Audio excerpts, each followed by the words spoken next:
We'll be right.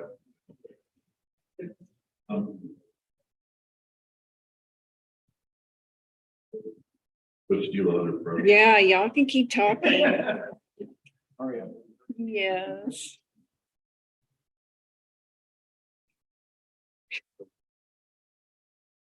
It's looking different.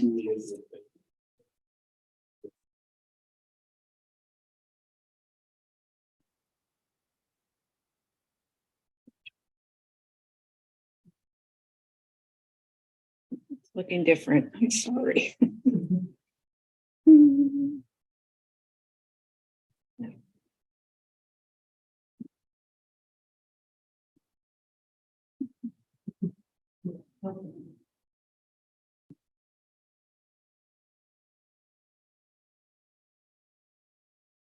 Okay.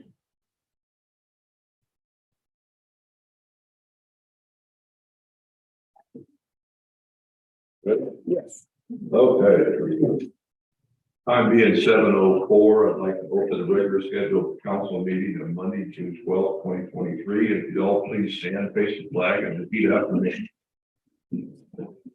I pledge allegiance to the flag of the United States of America and to the republic for which it stands, one nation, under God, indivisible, liberty and justice for all. Honor and respect the flag. I pledge allegiance to thee. One state under God, one indivisible. Going to kind of rearrange things just a little bit here. As you know, tonight is Donna's last official council meeting. She is retiring. That's why we're all here tonight. She is going to stay on as much as she's needed. Sheila will be taking over in the interim until we're able to find someone to replace her, which will actually be very, very difficult to do. And we'll have a report on that in a little bit. I know there's people here tonight that would like to speak. Only thing I can say is, Don, I've known you 4.5 years, and I know I have a new friend. And I know that when I look at where the town is today, it's because of you, that you put this town on the map. I said that in a newspaper article. You brought professionalism, organization, and to this town that will continue forever. That nobody, no mayors, no council can get rid of. It's something that will continue forever. We're going to miss you a lot.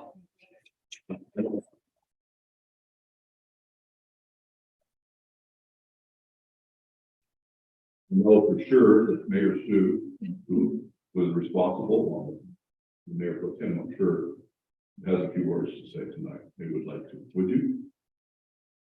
So I put you on the spot. You want us to bring you the microphone? You're on. 1 second. It's on. Oh, okay. No.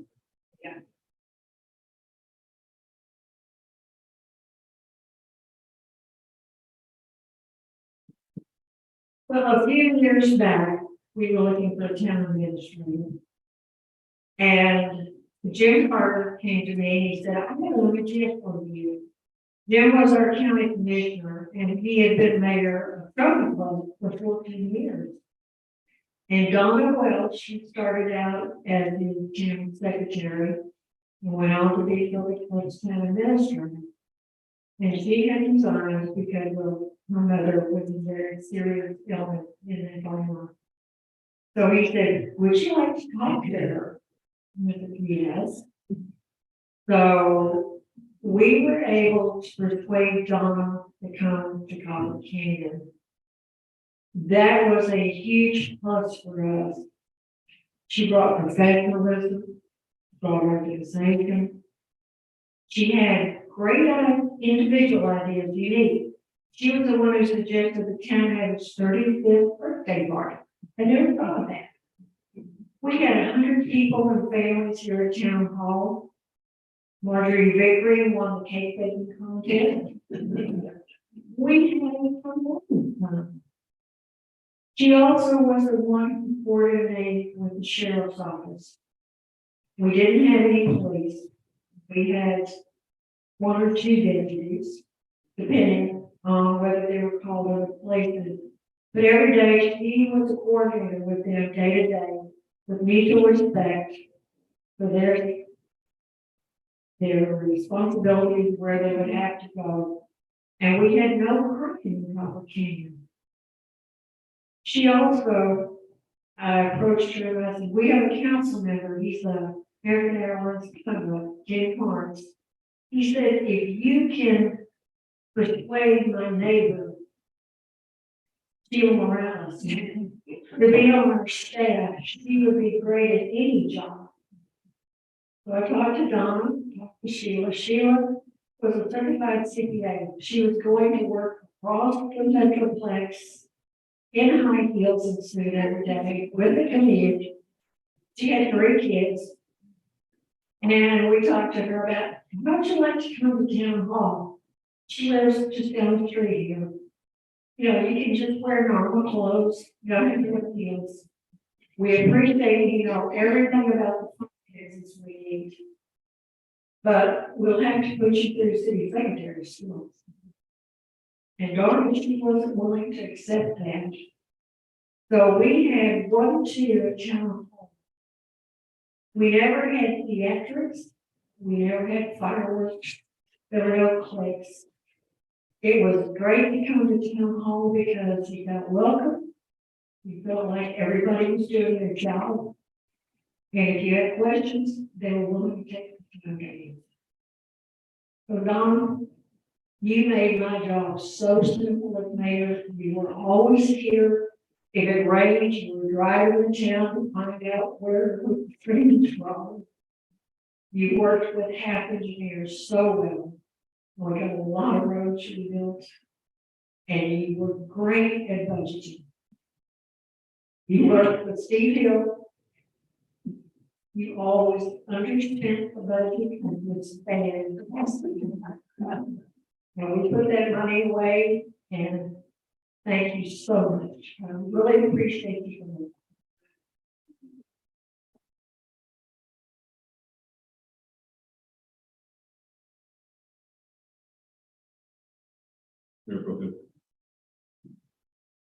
Donna, it would be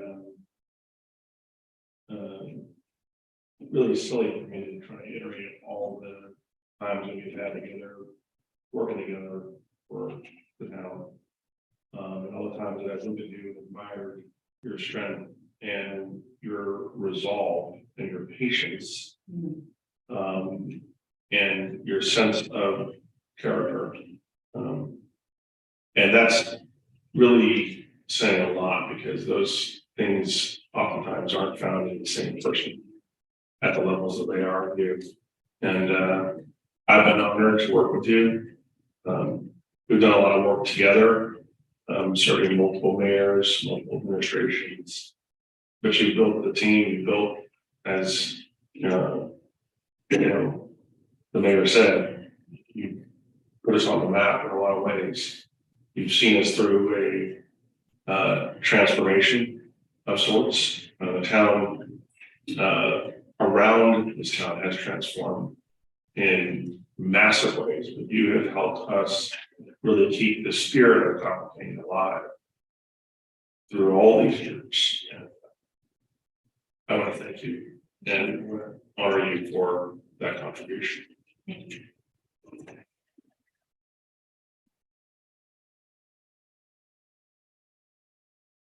Microphone one, if anybody would like to do it and say anything. Council or anybody else? No. Donna, thank you. You're gonna be good. Councilmember. I think I would be amiss if I didn't directly thank you. I'm finishing my first term, about to start the second term. And I really was at a loss what this job kind of entailed to do. I've said here many times and many hours from that side, but not from this seat.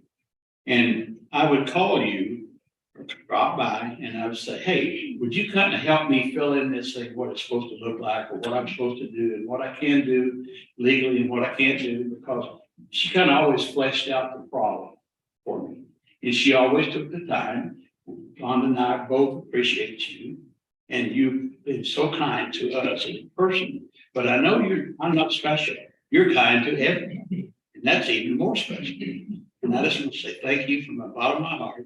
God bless you for the Christian lady you are. And you've always shown that in our meetings and personal. And I thank you so much from the bottom of my heart.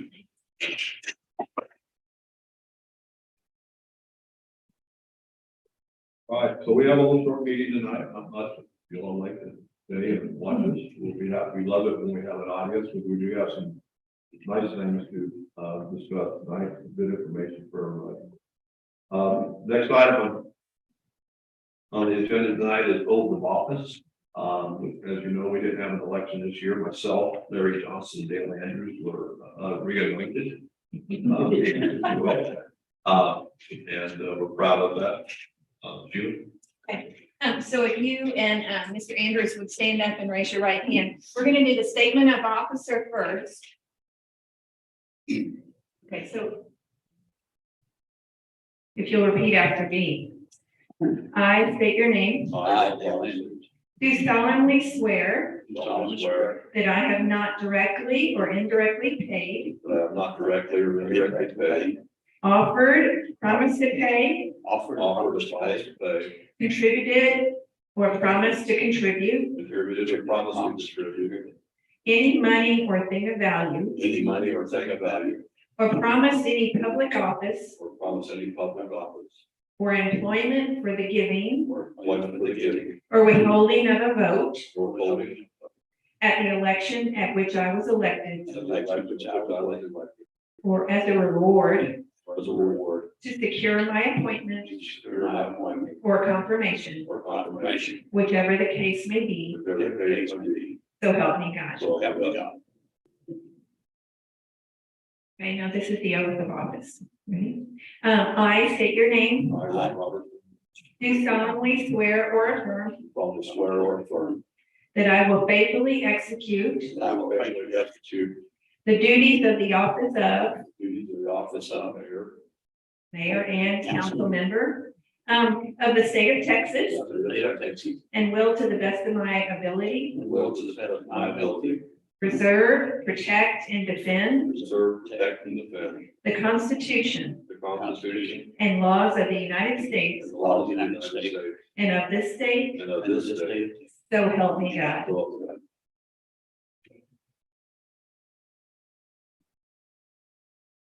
The next item is public input. Anyone may speak during this agenda item for a period of 3 minutes.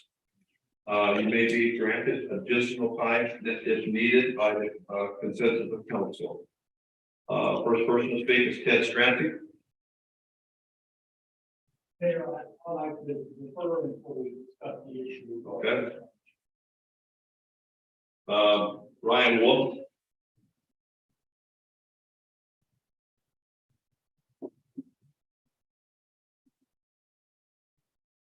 The opportunity. over the last council meeting, I really just wanted to provide my input on the feelings that my family had as well. It was mentioned many times by the council, in town that, y'all wanted to have your residents. That's really not feeling like, I can have my family's back. And here's one. I would like to know what due diligence was done by the town in signing a contract with Jared McKinley and Co. What due diligence was done in his financial well-being? What due diligence was done by the town throughout that process when Jared McKinley was developing Boots Ranch? When there was amendments made, was the town continuously checking up on the development? Why was it to get so out of hand? When we bought a lot, we were not made aware of any of these things by the town, by the, maybe we bought a lot from and decided to go with it. Nobody alerted us till after the fact of all these issues. And then come to find out, it seems like there's missing puzzle pieces. So my ask would be from the town, help us as residents find these puzzle pieces. And, we don't want, and my family doesn't want anybody else to ever have to go through what our town or what, my family's gone through just to build our home. Usually, you might have a lot. There's no development that has to be done. I'm not opposed to these things. I'm technology guy. So my ask would be, what has the town done and changed since then so that this circumstance never happens again? And you say that you have a facts, that is going to get temporary COs. Our house is set to be done in 2 to 3 months. So but what if it's not? We talked about 3 houses last time. Why are we not including all the houses that are under construction here? Why am I being punished for something that my family had nothing to do with? I didn't sign a development agreement. The town signed a development agreement with Jared McKinley. So what did the town do? How did the town decide to go after Jared? What was done? Was anything done? I don't know. None. And maybe the town did a lot. But that would be great to know. And like I said, just help us fill in these puzzle pieces. I don't know who to look at and say, or whose fault this is. I don't have the information. But if we could find that information, that would be incredibly beneficial to all of the members of Boots Ranch. Because I truly do believe y'all are all very good people and very successful in your businesses and in life. So how do we make sure that this never happens again? That's really all I want to get there and say. I didn't leave the last meeting with the warm fuzzies, but I truly do believe y'all are good people and that you want to be good by your citizens. So that's all I got. Thank you. I would suggest if you have an opportunity to make an appointment in the next couple of weeks, and just ask Donna to sit down with you. She'd be happy to walk you through where we're at today, what our legal ramifications of what our legally we can do, what the developer we can't do. I can assure you that your home will be finished. They're going to get through this tonight, and you're not going to be held up, and you'll be able to move forward. So there are a lot of things we can't discuss, and there's a lot of things that has gone on in by legally through our attorneys to try to get a hold of Mr. Jared. And there are a lot of things that down this council has individually talked about that if we recognize in the future. But take the time, and if you want some answers, we can't answer you tonight with all this, but take the time, make an appointment, come in and sit there. She'll be happy. Donna would come before you leave. You'll be happy to walk you through what happened and where we're at. Sure. Paula Castillo. To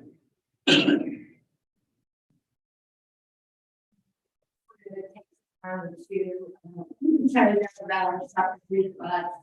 We had over 30 people show up on Saturday morning.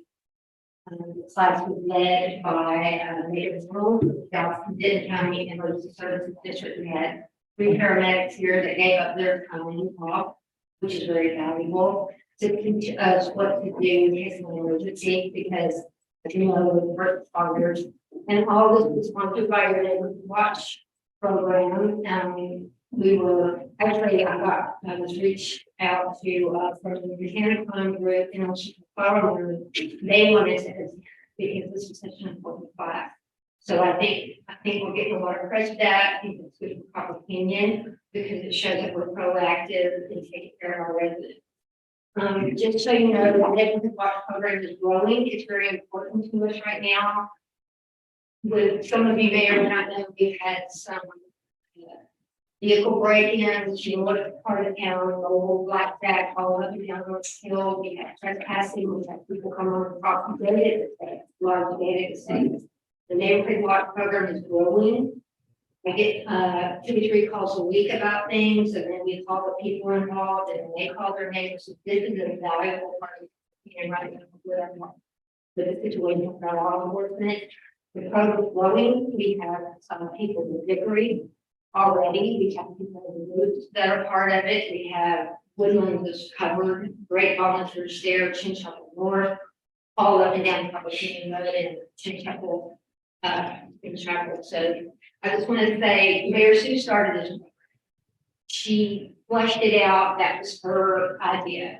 When she decided to hand it over to me, I was actually very fortunate to have 4 councilmen, and also friends that were very strong supporters of this program. When it hadn't been for them, we may or may not be where we are today, but it's probably now I have 40 or 50 people, and that's fairly large in this town. But I really want to thank Mayor Robertson, the present council for support. Sheila, she's always good with, conversation and communication. But the true person is Donna.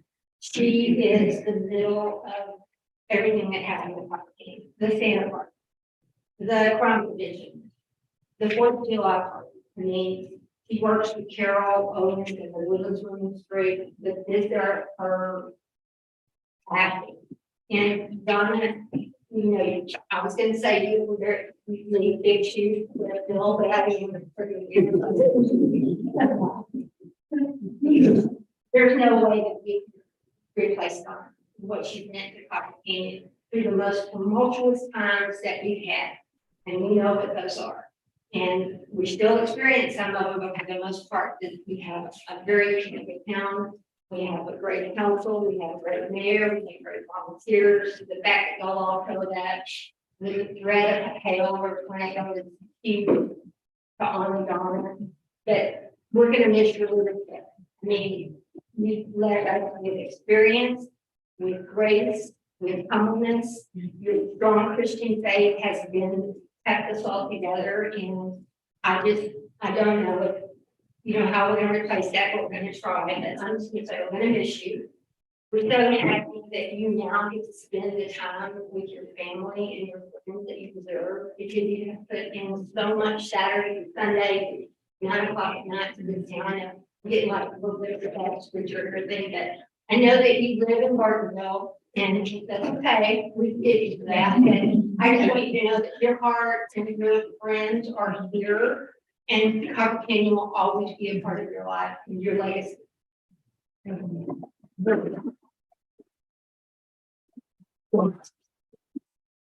next item, Mayor's staff report. Council, they I have to remind everybody is July 4th, Tuesday. Is our 50th birthday for Copper Canyon, and we will be having our normal parade. We're going to have, let's say, we're going to have a very, very good lunch vendor here, and along with hot dogs from the Woodlands Women's Club, and soft drinks, and face painting, and snow cones, and all kinds of stuff for kids.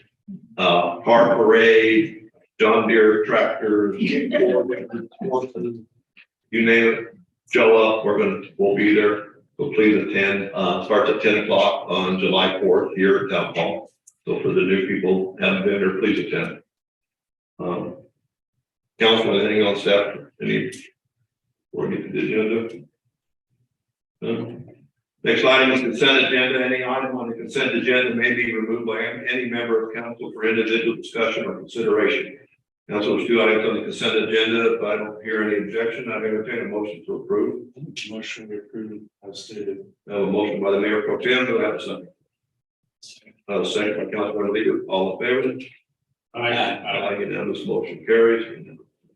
Next item is discussion consideration item. Discussion consideration taking action regarding a hiring process for the town administrator.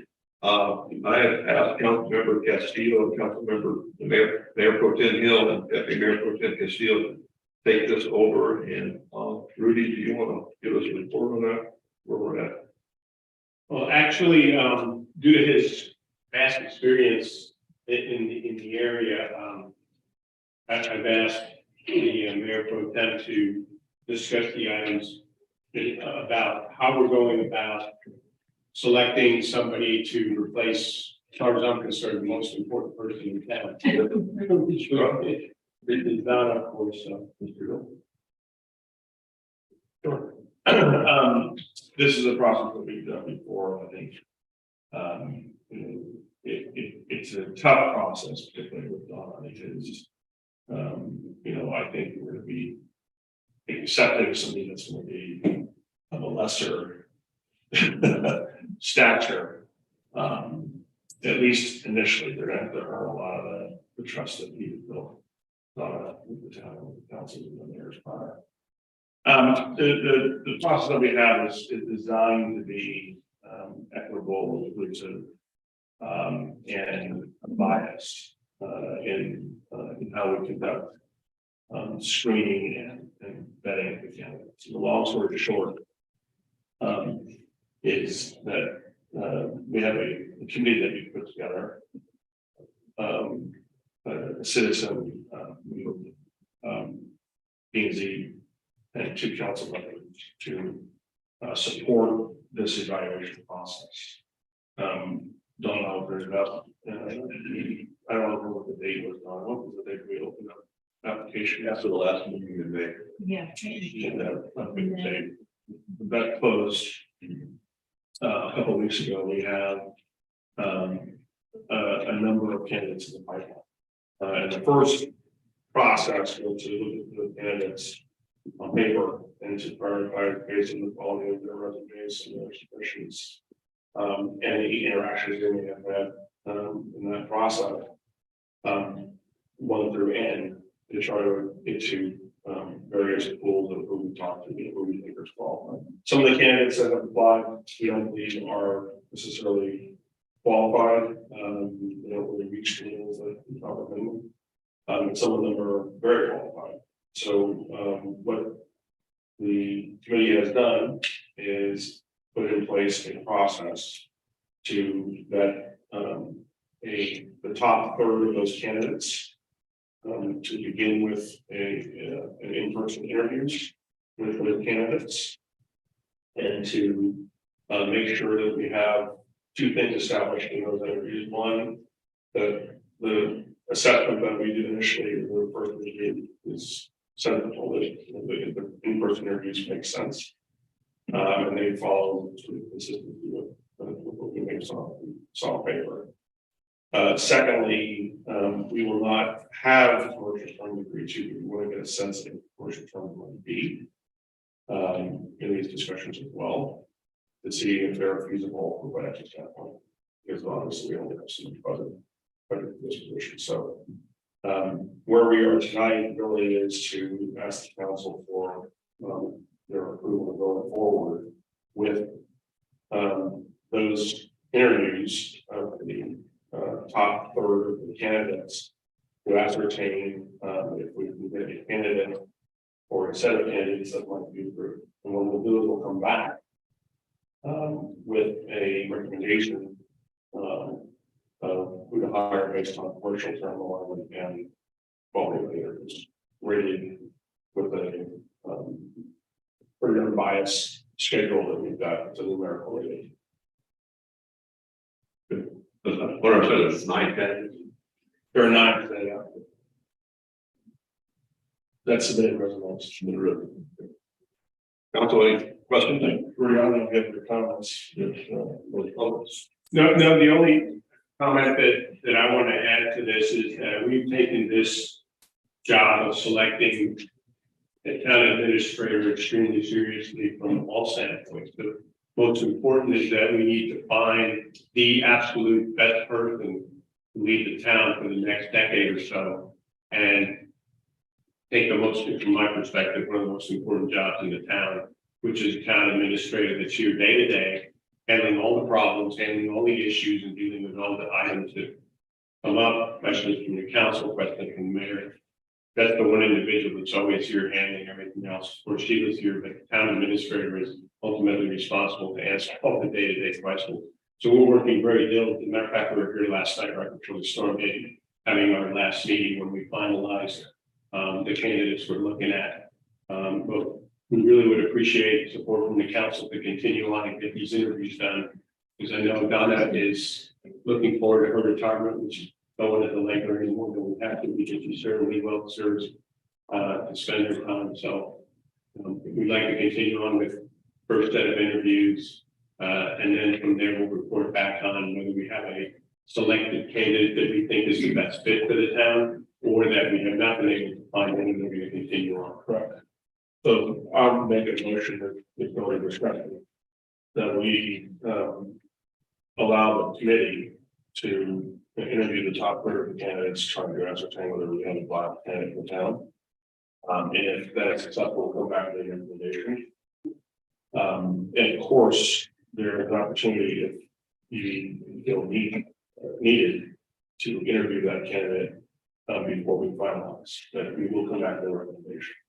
If we do not have a recommendation, we'll come back and ask you for the next tranche. And or tell you that the search was not successful. It is possible, theoretically, that we get through the process of qualification and commercial arrangement and not get to the candidate. And we're not going to accept that. We'll have to go back and go back to the drawing board. The higher level candidates involved in the process. That's the case. Okay, I have a motion. The mayor pro tem, about a second. Excuse me, I second that motion. Second, but Councilmember Randy, I can tell you, this is very unbiased. This is up and up across the board. I don't even know who all they all are. But these guys are taking it on, and we're just, it's going to be done the right way, and we're going to get the right person. This council will change, this mayor's position will change over the next 10 years, but that position needs to stay consistent. And that's the key. And they have to put up with different personalities from different politicians or people and different agendas and different everything, and have to figure out how to make it. So that's why we got to pick the right person. So I have a motion, and I'll have a second. All in favor. We move forward. Next item, discussion, consideration of taking action regarding changing the Boost Ranch developer agreement. Mr. Adams, could you come up and just give us a short story of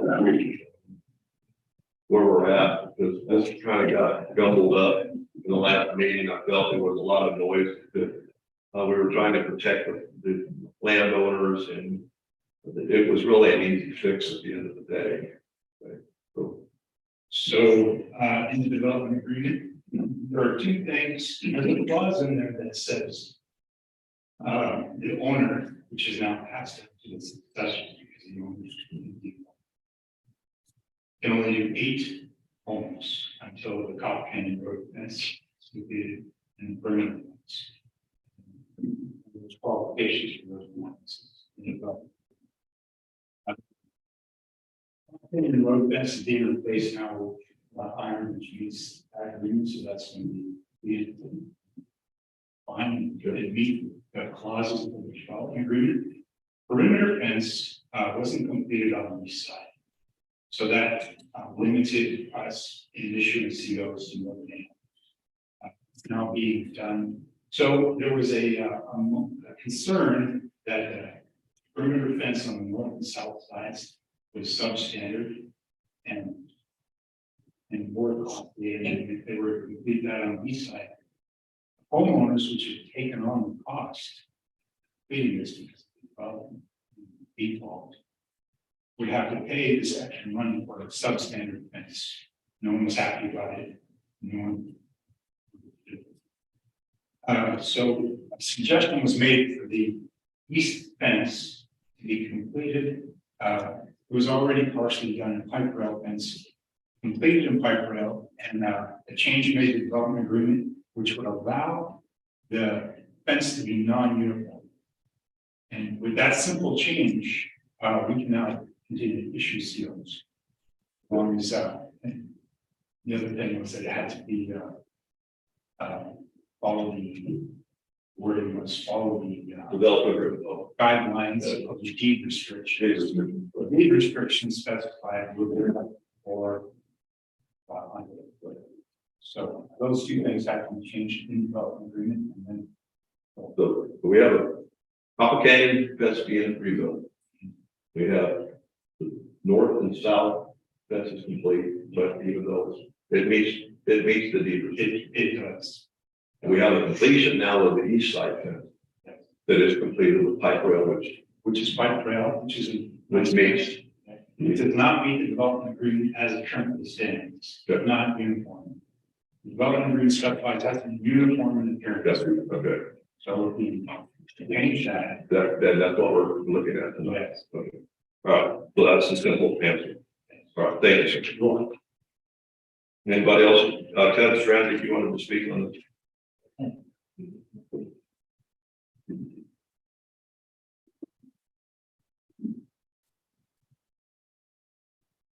Ted Transit, Anthony North, Area Trail. Number one, I have to sympathize with all of the homeowners. It's really, the water has been muddy and it's still is far from clear. And it's got to be done, and it's got to be cleared up. Council has got to take some action relative to the total management of that program at this point forward. If the HOA is going to step up and do it, that'll be made formal. And if the HOA wants to step up and take over the developer's agreement, I think something needs to be worked out to that effect. And get this thing on an even keel where it can be managed from this standpoint forward. And I haven't talked to any of the homeowners, but to me, the fence is, it's a fence, give it a break. Build it, go from there. Whether it's non-standard or not, technically you're a gated community and you should have a fence around all of it. You got some beautiful homes, $1 million.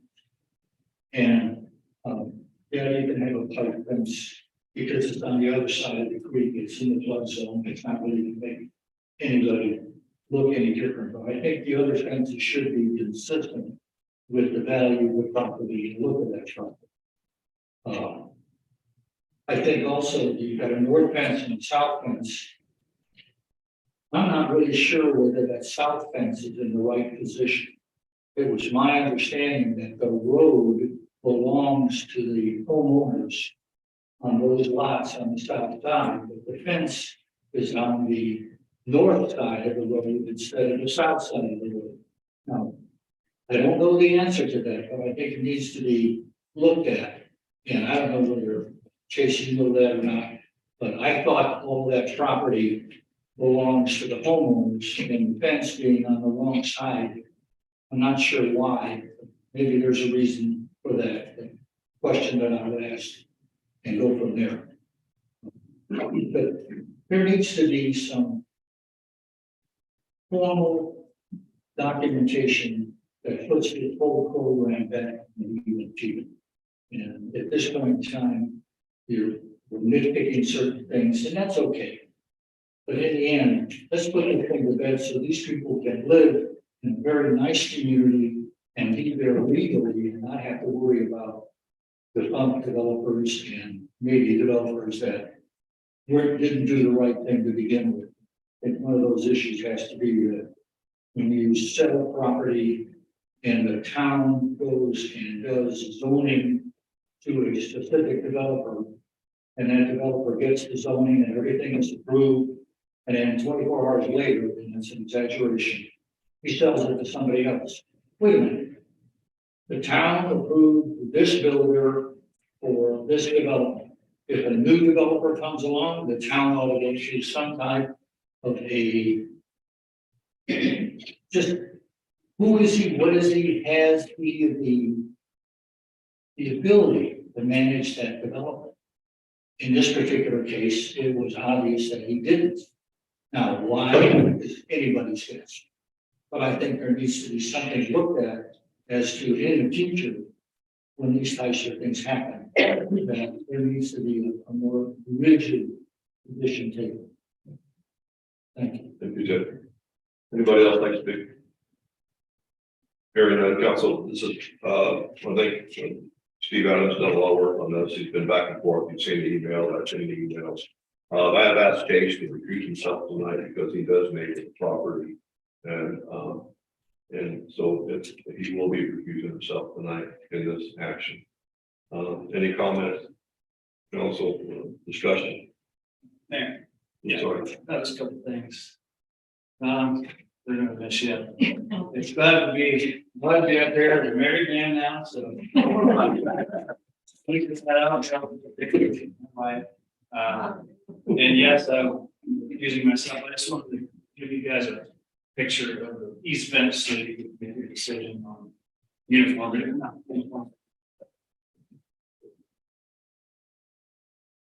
Thank you, Jim. This is the fence that's been put in on the east side currently, Yes. and it's completely going from the north end to the south. Yeah, it still needs painted. Yeah, but it's basically put up. Right. And that's the rear fence? East East fence, fence. rear fence. Yeah. Any comments, council? No, I understand the motion. Just a question. Yes, sir. Did you build this fence? Who built this fence? Specifically? Well, yeah, I mean, is it an old fence that's been there? I mean, No. He just installed. that's what I'm saying, just installed. Yes. Who installed the fence? Jose. Did the homeowners do this or? No, since we adjoined the property. That's his property. That's what I'm trying to get. The jail. That's what I'm trying to get. Yeah, so it's a shared fence line. Okay. So it seems, That's what I'm trying to get. So, Mayor, you want me to make a motion? I would like for you to make a motion. I think it's be a good idea. So I'll make a motion that we simplify this agreement to allow for, a lot of the law to get freed up. Painting, page 7, sections 2 and 3 to eliminate language referencing the perimeter fence shall be uniform in appearance. The perimeter fencing shall be constructed with standards established by owner or his successors in interest or assigned to the deed restrictions. The land reported by owner. Okay, motion, do I have a second? Make it a second. No, second by Councilmember Andrews, all in favor? Aye. Unanimous, motion carried, Councilmember Leader, the same. I'm gonna make a real quick comment, and just for anybody's concern. This legally, we approve a development agreement with the developer. We have no jurisdiction, no legal reason to tell him he can't sell his development. That is totally out of our hands. That is private land sale to another person, the town has no jurisdiction. We cannot qualify a developer. If they meet the conditions of zoning, they meet the conditions of plating, they meet the conditions of the development agreement, it's our duty to approve that. We have no control over who he sells that to or what happens to it later. We can just make the inspection. I tell you that the town in the future will be putting performance bonds on infrastructure development with any developer that comes in here. There'll be a requirement. That has been negligent here, but we will be putting that in place. And the performance bond only does infrastructure. It doesn't do fencing. It does sewer, water, creeks, bar ditches, drainage, ponds, runoff, drainage, etc. Doesn't do fencing. So there's a limitation. But legally, the town only has so much jurisdiction over. We can't tell a developer what builder he uses. They want to sell it to whoever. That's up to them. We legally can't get involved in that. So just for the comments that were made earlier. Okay, with that being said, I'd like to move to the next item of discussion items. This is the last item tonight, council. And citizens, if you'd like to learn what's fiction happening in your town, we'd like you to say listen is discussion of creating the Copper Canyon Police Department. This is your baby. You can't hand it off. You can't hand this one off. No, you have to answer. Some of it off goes to finance. Some of it I will hand out to. You're ready, Mayor, I'll take it over. I've been working on this project with the upcoming and hopefully future police department for all of us for quite some time. And as hard as I worked on it, it pales in comparison to all the work that that lady sitting right there has done on this project. She has done a tremendous amount of work in helping me make contacts with the right people to do research, and the amount of work that goes into trying to figure out how law enforcement works and how you set up a new police department. When you're basically starting from scratch, especially working with somebody like myself, you need to hold somebody's hand a lot. And Donna has done a terrific job in helping me and guiding me and answering my questions and taking my calls and attending meetings. And so kudos and thank you very much for all the help. And I hope that you'll continue to help me here as we continue on in the final stages. But the issue of the police department, we touched upon it many times during the various meetings. There's more folks here than there have been before. So I just want to touch on some of the important points.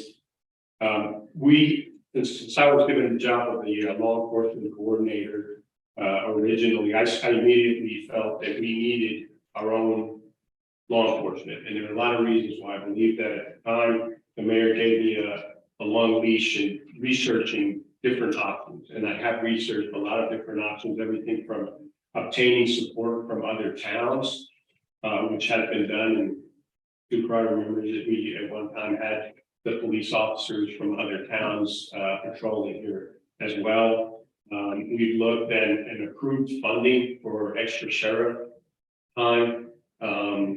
And the reality of our county today is that the sheriff cannot provide, through no fault of their own, because we've had a great working relationship with the sheriff's department. And they've always sent us top-notch personnel to patrol our town. But the bottom line is they're facing their own difficulties and they're unable to meet the requirements that we need. And what we need is the policing that y'all want, and the funds have been made available. And unfortunately, they just can't provide it for us. And we still have officers on duty, but I would not be surprised if at some point in the near future, they may say, I'm sorry, but we don't have the money to continue supporting you. And that is something that could happen. And so I've been trying to be as forward thinking as I can. And the best solution we've come up with is to just bite the bullet and establish our own police department for the safety of all citizens. It just so happens that this particular fiscal year, because I know money is usually the first question I get asked is like, how much is this going to cost us when our taxes going to go up? And my very hopeful answer is no. We are working very hard on finalizing the budget. We were working on it yesterday, as a matter of fact. And as soon as we have the final numbers and as accurate numbers as we can give you, we're going to publish that so that you're aware of what this is going to cost the town. This particular year happens to be a good year for us to look at this for several reasons. One is the town was already planning on expanding our parking lot for obvious reasons. When we have big events or functions, when there's a large court docket, we got cars thrown all up and down the street. And so there was already a plan to expand our parking lot situation here. And so that money was already forecast to be spent as far as infrastructure, capital expenditures, which is really going to go a long way in helping us not have to take extra money for things like a police building. Because as you can all see, there's really no place to put police officers and give them an office, a place to interview individuals, a place for them to store their weapons, or a place for them to keep any items that they need to keep for legal reasons. So we have discussed putting up a building next to this building as inexpensively as we can, but still make it adequate for their needs. Along with that, we need parking spots for their vehicles. And we're in the process of working that. Those are the big expenditures that you're going to see as far as an initial outlay, weaponry, things like that. The vehicles also an issue. We're trying to do everything we can to keep the costs down and to make it in budget. Fortunately, we do have, there's a grant that Don was able to procure for us for a lot of these issues, and it's going to cover a very large portion of the initial cost outlays that we're facing. And that's really going to go a long way in reducing the costs that we have to face. Other than that, our goal is to initially have 2 officers on duty to match the coverage that we've asked the sheriff to provide. And my goal and my hope is that in the next several years, particularly once more of the homes have come in and our tax base starts to grow, that we can have a full-time police department, a police department that answers to the town, that polices the way we want our area police. Crime is increasing, and I do encourage you to go on the internet and look at a lot of neighboring towns publish the types of calls they're getting and the frequency that they're getting. And I think you'll find that there is an uptick in everything from petty crimes to serious crimes in the areas surrounding us. And it's just the fact that we have a larger population around us, and that brings in a different element. We were just talking about the types of beautiful homes that go up here. And as they say, they all start at $1 million+. And if you're a criminal, you're going to take note of things like that. I did mention that we're actually at the stage where we're starting to make some hard decisions on obtaining some of these assets. One of the things I want to point out is I believe tomorrow we're meeting with our county commissioner to discuss her report because we do need some county support for the things that we cannot provide. You can imagine access to databases. When we get pulled over and they want to look up their license plate, you got to get that information from somewhere. And certainly that's a very large job. So we lease out a lot of that data and those things from the county. So we're going to speak to her and try to get her support on that. The other issue, which is a large cost item, are vehicles. And I was going to ask Mayor Pro Tem to discuss a little bit about that because we have he's helped us to get a really excellent opportunity about the vehicles. We've had when we first looked into vehicles, just to give you rough numbers, a new police vehicle runs in the neighborhood of $35,000 to $40,000, which really, I was shocked at how low that was for a new vehicle. Then you need another $35,000 to $40,000 to outfit the vehicle with lights and all the extra equipment that they need. So you're talking about $70,000 per vehicle if it's new. The problem right now is you can't get one. We're a year out from being able to order a police vehicle, and the places that we check in the local area that do the upfitting are 9 months behind in their work. So it's practically impossible to get a vehicle right now. And so the Mayor Pro Tem has helped us a lot in that area. Well, first of all, I want to just thank you for the work you've done. And this is just so everybody knows, because you that have been in town for a while know this, so that we're in town. Should know this, that we've been debating having our own police force for a long time. And it's always been a pull on service and cost. We've managed, and the administration prior to us have managed to keep taxes where they are and police coverage and service at acceptable levels. And with the level of density around this town today, the sophistication of the kind of threats that we're facing, those dynamics have changed. I think as a council, we've discussed this, and we want everybody to be safe. We don't want to have to be in a situation where we have responded to something that has happened. We want to be in a position where we can avoid those things from happening. And the only way to do that is to be proactive. And the lead times on these kinds of things being together are extraordinary. The car implications at the earliest, we'd be looking at early next calendar year to order a vehicle. And that's before the upfit, which is another $30,000 in the vehicle. And they're 9 months behind. And so we would be looking at a year from today, perhaps having enough asset to be able to support this department. So I started working with some statable resources, Department of Public Safety and others, to solve for some of the issues. We actually found 3 Lamborghinis, 4 police vehicles, Copper Penny will be famous for its ability to chase down people and change traffic.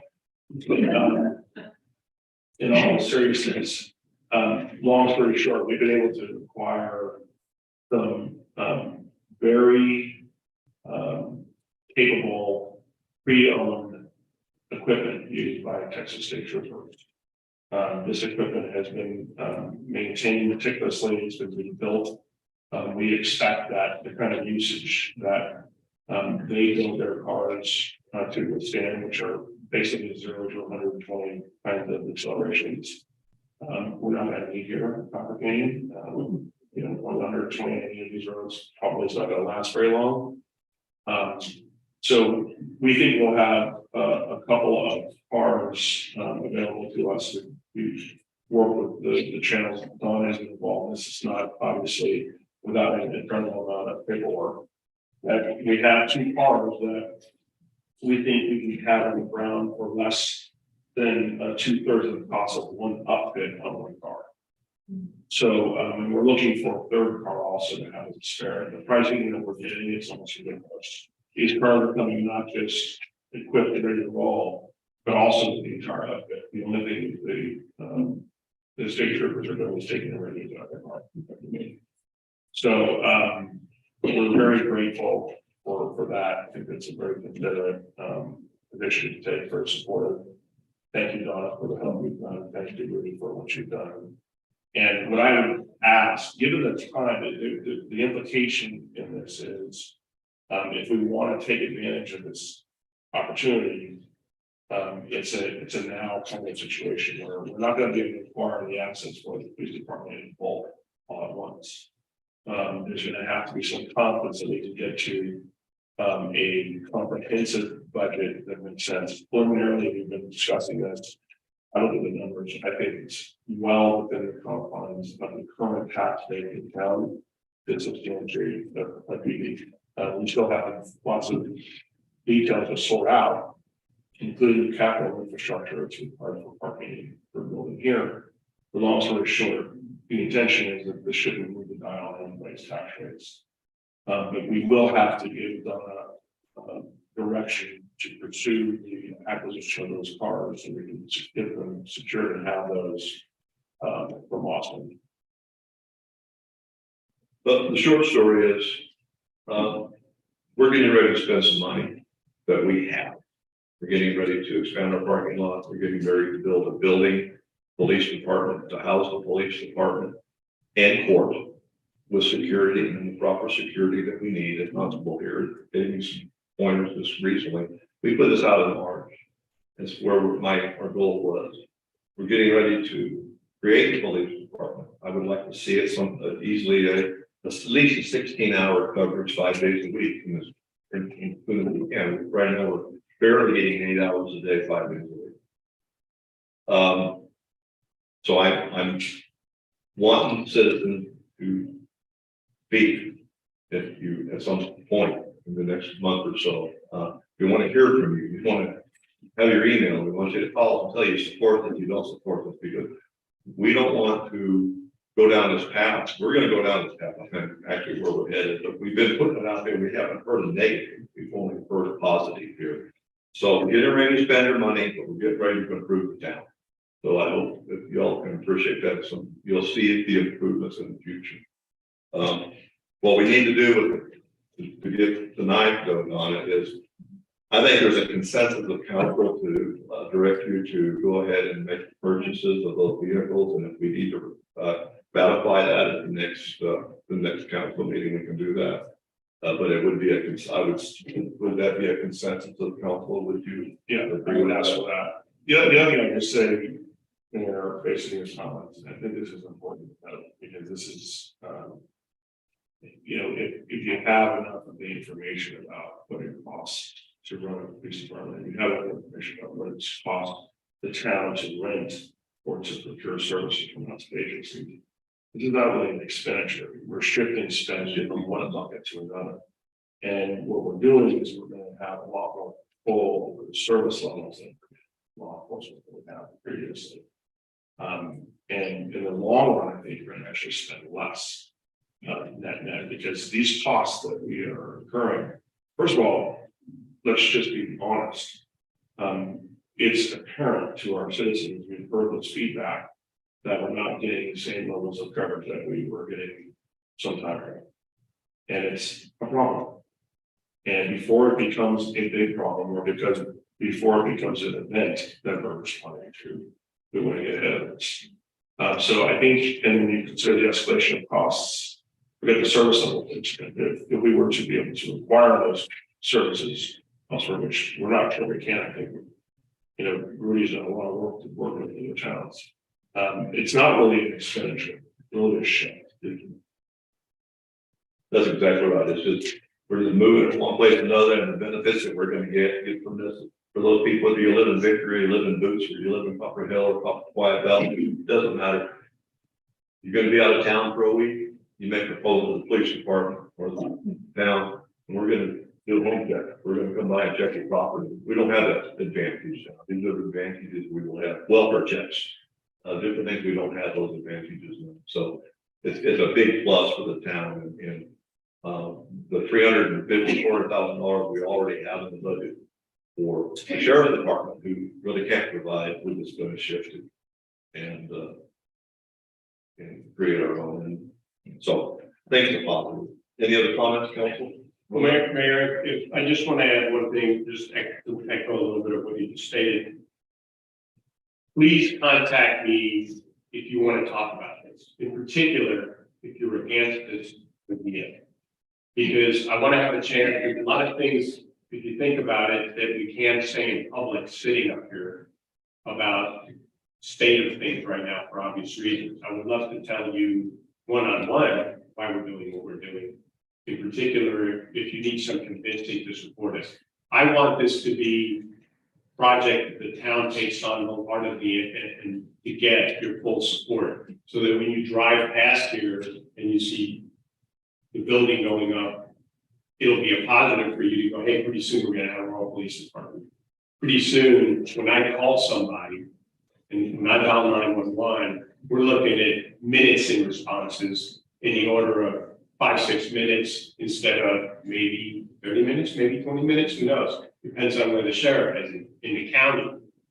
So that's why this is so important. And please feel free to call the staff and get my number, and you want to chat, you want to discuss what the potential problems are. I want to hear them, because I want to be able to give you my perspective and why we have been working so hard on trying to get this done, because it's for all of us.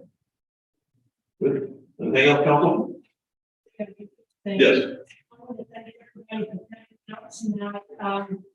I think the best thing someone can say is about their career is finishing your career with the best people to work with, and the best town.